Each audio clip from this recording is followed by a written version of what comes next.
Well, today we are going to discuss about the bacterial cell. A typical bacterial cell, this is the diagram of a typical bacterial cell. You can see here the different parts. This is cell wall. Inside cell wall there is plasma membrane, and in plasma membrane there is infolding. And this infolding of plasma membrane, you can see here, this infolding of plasma membrane, that is known as mesosome. Mesosome is the infolding of plasma membrane into a pouch-like structure. If we discuss about the bacterial cell, a typical bacterial cell is microscopic. It is microscopic and single cell. Microscopic means we cannot see it with naked eyes, and it is single cell, means unicellular organism.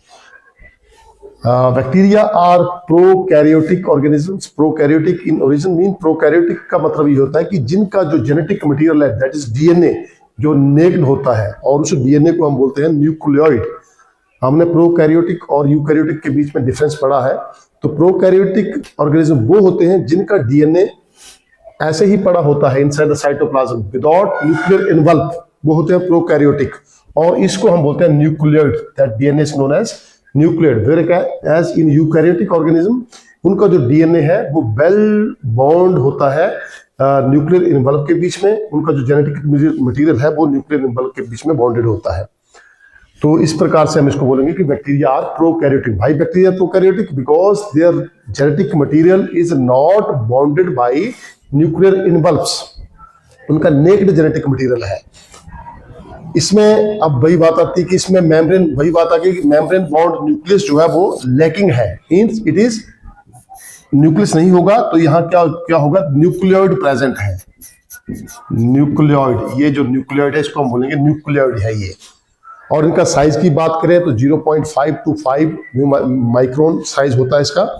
और cell wall जो है इसकी, that is made up of peptidoglycan, and cell wall is thin in case of gram negative bacteria and thick in case of gram positive bacteria. तो diagram जो है इसका, that is most important diagram. This is outermost layer, that is known as capsule. Inside the capsule there is a cell wall. Cell wall, you know very well, it is made up of peptidoglycan, and inside cell wall there is a plasma membrane. And this plasma membrane is semi-permeable membrane, means it allows some of the particles to enter inside, but not all the particles to enter. Inside plasma there is cytoplasm, and inside cytoplasm there is naked DNA which is known as nucleoid. And nucleoid और साथ में इसके बहुत सारे ribosome present होते हैं. Cell organelles में सिर्फ राइबोसोम ही यहाँ पे प्रेजेंट होंगे, जो कि एक ग्रुप में हो, यहाँ पे होंगे बहुत सारे राइबोसोम इकट्ठे होंगे, और एमआरएनए जो है उसको उन्होंने एमआरएनए की चेन उसको पकड़ के रखा होगा. तो इस प्रकार के राइबोसोम्स को हम कहेंगे पॉलीराइबोसोम. तो you can see here polyribosomes. These are the mean many ribosomes together known as this polyribosome. बीच में जो आरएनए है, और आरएनए ने इन सारे राइबोसोम को पकड़ के रखा है, इसलिए हमने इसको कह दिया पॉलीराइबोसोम. अब बैक्टीरिया का जो सेल वॉल है या सेल मेम्ब्रेन है, इसके साथ ही this structure, you can see here this structure, this is a base plate. और बेस प्लेट के साथ ये हुक है, और इसके साथ ही आगे ये थ्रेड लाइक स्ट्रक्चर जिसको हम कहेंगे फिलामेंट. और हमारी जो प्लाज्मा मेम्ब्रेन है, इसकी जो आउटग्रोथ इनसाइड से बाहर की ओर होगी उसको हम कहेंगे पाइलस, और इसका जो प्लूरल है दैट इज पिलाई. हाँ, हमने बैक्टीरियल सेल के डिफरेंट पार्ट्स को स्टडी कर लिया है. अब हम इसके फंक्शन को स्टडी करेंगे. तो फंक्शंस जो कि डिफरेंट पार्ट्स के फंक्शन है, तो पहला हमारा जो बैक्टीरियल मेम्ब्रेन्स में आता है दैट इज कैप्सूल. तो कैप्सूल की बात करें, ये आउटर मोस्ट है, स्लाइमी लेयर है, लूजली पैक्ड होती है ये लेयर, और इसका मेन फंक्शन होता है प्रोटेक्शन.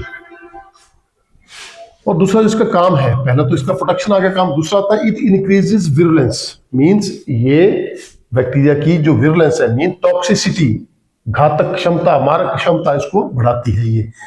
क्योंकि कौन सा बैक्टीरिया कितना घातक है, that depends on the presence of type of material in the capsule. ये जो कैप्सूल है उसमें किस प्रकार का मटेरियल, किस प्रकार के मटेरियल से बनी है कैप्सूल, उसके ऊपर डिपेंड करती है. और ये कैप्सूल जो है वो बैक्टीरिया को सर्वाइव करने में हेल्प करती है too harsh conditions. Harsh condition mean extreme conditions, extreme cold, extreme hot. Just like in hot condition, you can say in geysers also, bacteria can survive due to the presence of capsule. और आपको पता है कि it is made up of polysaccharides. अब polysaccharide mean it is carbohydrate. तो ये polysaccharide जो है, इसकी हेल्प से एक बैक्टीरिया दूसरे किसी ऑर्गेनिज्म के ऊपर एडहेजन चिपकने में भी हेल्प करता है ये कैप्सूल. इन्फेक्शन बैक्टीरियल तभी होता है जब ये बैक्टीरिया किसी दूसरी बॉडी के ऊपर चिपकेगा, या इसका रिप्रोडक्शन तभी होगा, आपस में जुड़ेगा बैक्टीरिया. तो जुड़ने में भी कैप्सूल का जो महत्वपूर्ण रोल रहता है, जिसका कि मेनली किसका बना होता है, कार्बोहाइड्रेट का. उसके बाद बात आती है हमारी सेल वॉल की. आपको पता है सेल वॉल रिजिड है. ये इनसाइड कैप्सूल के ये कैप्सूल है, और कैप्सूल के अंदर you know this is cell wall. This is you can see here cell wall. अब ये सेल वॉल कैसी है? सेल वॉल रिजिड है, हार्ड है, और it is also protective in function. इसका काम भी क्या है? प्रोटेक्शन. और साथ साथ इसका मेन काम क्या है? It provides the shape to the cell. ये सेल वॉल क्या कर रही है? हार्ड है, प्रोटेक्टिव इन फंक्शन है, और सेल को शेप प्रोवाइड कर रही है. दूसरा और इंपॉर्टेंट काम सेल वॉल का क्या रहता है? ये ऑस्मोलिटिक एक्शन से सेल को बचाती है. Cell wall prevents the bacterial cell from osmolytic actions. अगर मान लो हाइपोटोनिक सेल में, हाइपोटोनिक सॉल्यूशन में अगर किसी बैक्टीरिया को प्लेस कर दिया जाता है, तो क्या होगा? There will be inward movement of substances. बाहर से पानी अंदर आएगा, अदर सब्सटेंसेस अंदर आएंगे. इससे क्या होगा? बैक्टीरियल सेल जो है वो स्वेल कर जाएगा, और स्वेल करने के बाद बैक्टीरियल सेल जो है वो फट सकता है. तो ऑस्मोलिटिक एक्शन से भी ये मेम्ब्रेन जो है, सेल वॉल जो है वो बचाती है बैक्टीरियल सेल को. उसके बाद हम बात करेंगे हमारी अगला जो पॉइंट है, that is plasma membrane. Plasma membrane को डिस्कस करते हैं. Inside the bacterial cell, inside the cell wall, पहली लेयर हमारी आ गई यू नो वेरी वेल की कैप्सूल है. कैप्सूल के बाद हमारी सेल वॉल आती है. सेल वॉल के बाद है हमारी प्लाज्मा मेम्ब्रेन. तो प्लाज्मा मेम्ब्रेन है, थिन है, और इनसाइड सेल वॉल प्रेजेंट है, और इस मेम्ब्रेन में एक पॉच लाइक स्ट्रक्चर बना हुआ है. This pouch like structure, you can see this pouch like structure. This pouch like structure is known as mesosome. This pouch like structure is known as mesosome. अब हम बात करेंगे आगे प्लाज्मा मेम्ब्रेन की. तो प्लाज्मा मेम्ब्रेन जो है, that is present inside the cell wall, और it is selectively permeable. Selectively permeable means it allows some of the particles to enter in and some of the particles to exit out. ठीक है ना? तो internal environment को external environment से ये अलग रखती है. प्लाज्मा मेम्ब्रेन के अंदर you know very well cytoplasm होता है, और ये एक्सटर्नल इन्वायरमेंट है. एक्सटर्नल इन्वायरमेंट को इंटरनल इन्वायरमेंट से ये सेपरेट करती है plasma membrane.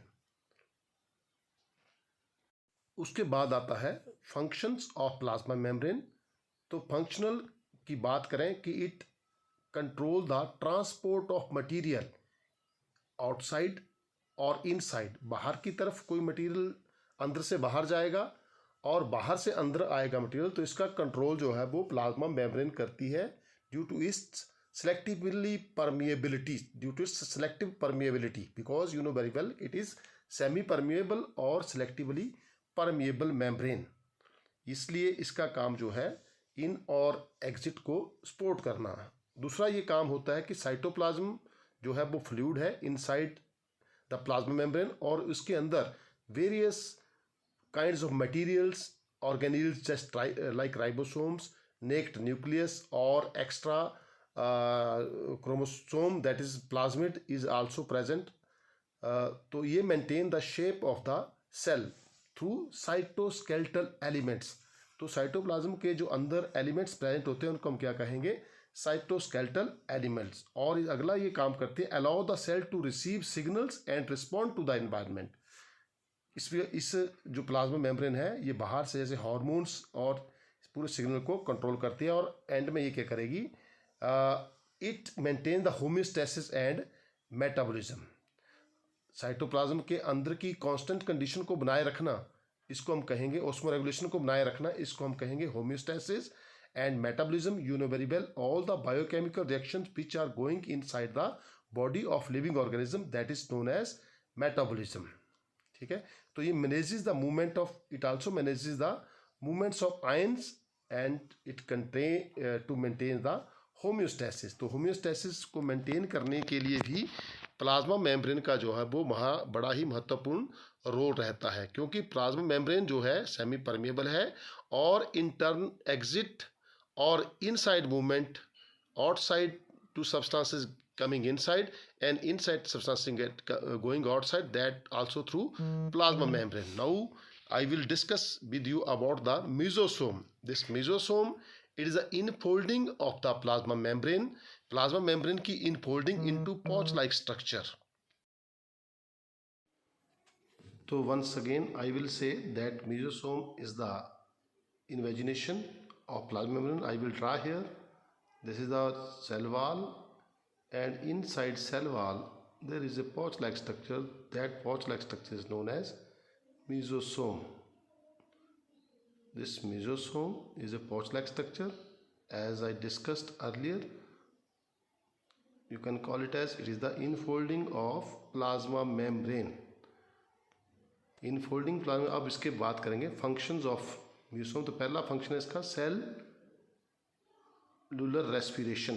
First function is cellular respiration में help करेगा ये. दूसरा है cell wall formation में, जो cell wall होती है bacterial cell, that also formation takes place with the help of this mesosome. Third function, that is DNA replication.